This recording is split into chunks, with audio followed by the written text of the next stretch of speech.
பொன்மனச்செம்மல் புரட்சித் தலைவர் எம்ஜிஆர் அவர்களையும் இதே புரட்சித் தலைவி அம்மா அவர்களையும் இருவரும் தெய்வங்களை வணங்கி, என் அருமை தமிழ்நாட்டு மக்களே, வாக்குரிமை என்பது நம் தலையெழுத்தை மாற்றும் ஜனநாயக ஆயுதம்.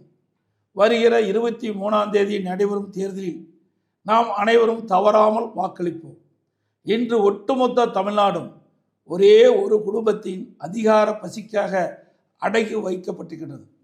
கடந்த 5 ஆண்டுகளில் பொய்யான வாக்குறுதி அளித்து மக்களை ஏமாற்றி விட்டார்கள். சட்ட ஒழுங்கு அடியோடு சீரழிந்து விட்டது. பெண்களுக்கு எங்கேயுமே பாதுகாப்பில்லாத சூழல் நிலவுகிறது. உயர்கல்வித்துறையை சீரழித்து சந்து பொந்துகளில் எல்லாம் கஞ்சா மற்றும் போதைப் பொருட்கள் விற்று மாணவர்கள் மற்றும் இளைஞர்களின் எதிர்காலத்தை நாசமாக்கிய இந்த அராஜக குடும்ப ஆட்சியை அகற்ற உங்கள் வாக்கு தேவை. குடும்ப ஆட்சிக்கு முடிவு கட்டுவோம்.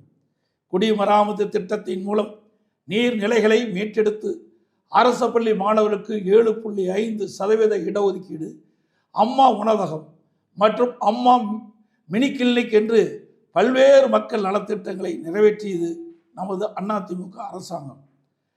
இந்த மக்கள் நலத்திட்டங்கள் மீண்டும் தொடர வேண்டும். சிறப்பான நமது தேர்தல் அறிக்கை மூலம் வளமான ஒரு எதிர்காலத்தை தமிழகத்துக்கு வழங்க இருக்கின்றோம். அது மூலம் தமிழ்நாடு இன்னும் முன்னேற்ற பாதையில் செல்லும். அனைத்து இந்திய அண்ணா திராவிட முன்னேற்ற கழக தலைமையிலான தேசிய ஜனநாயக கூட்டணி அதிக வாக்குகள் பெற்று அமோக வெற்றி பெறும்.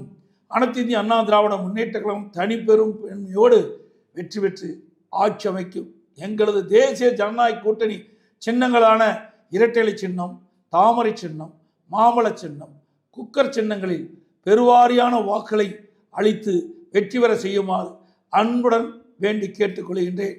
நன்றி, வணக்கம்.